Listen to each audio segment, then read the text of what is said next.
This is coming from Professor Chidi Odinkalu. You know, when professors speak, it speaks sense and it speaks directly to issue. Professor Chidi Odinkalu, you know, he held a lot of position before, trying to fight for justice, fight for human rights, writing papers to set Nigeria on the right path, criticizing governments where it is necessary. As a lawyer of repute, Professor Chidi Anselm, there's nowhere you mention his name in Nigeria, even in other parts of the world, that he will not be respected. He has come out this time around again to give us an insight into what is happening in the legal profession and with the federal government, people in the judiciary generally. He wrote on his X this week, criticizing the judges. There's nothing wrong in criticism. Don't see that one as a bad thing to do. When people criticize constructively, you know, Professor Chidi Anselm is one of them. He never minks word. This time around he said, it is widely said that Nigerian judges are overworked and grossly underpaid. Senior lawyers have described the condition of service of the judges in the country as a disgrace, so poor indeed. For senior judicial figure, the opportunity to plant a child on the bench as a parting gift has become something of a ritual. With judicial appointments, time to coincide with high-profile judicial retirement. For those who are unable to accomplish generational replacement for themselves on the bench before their retirement, arrangements are made to retrospectively cure the oversight.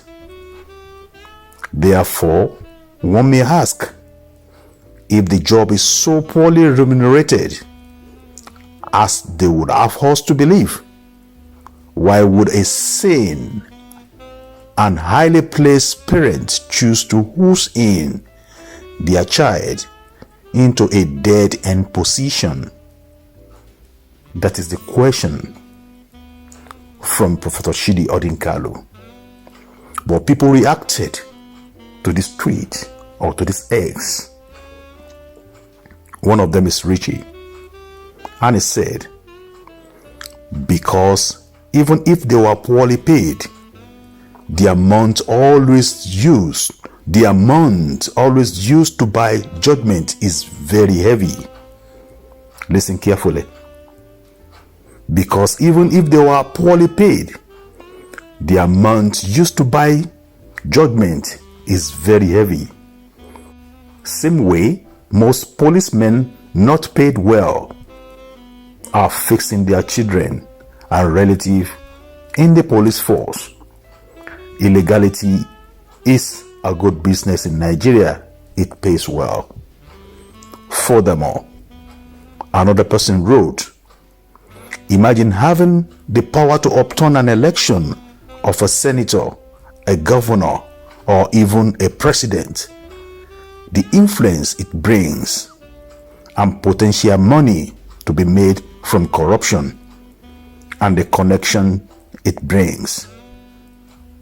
That is why they want their children to be there. Influence. Furthermore, the Solar Road.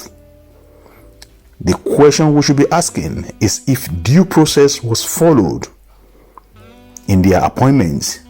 If not, we should demand it. If yes, then we should not make their kids suffer in their career path because of their parents or because their parents are judges. This is actually in defense of the process. from Desola. But let's listen carefully again to what Professor Odinkalu was trying to tell us. Replacement of themselves into the profession, into the bench. Is this proper?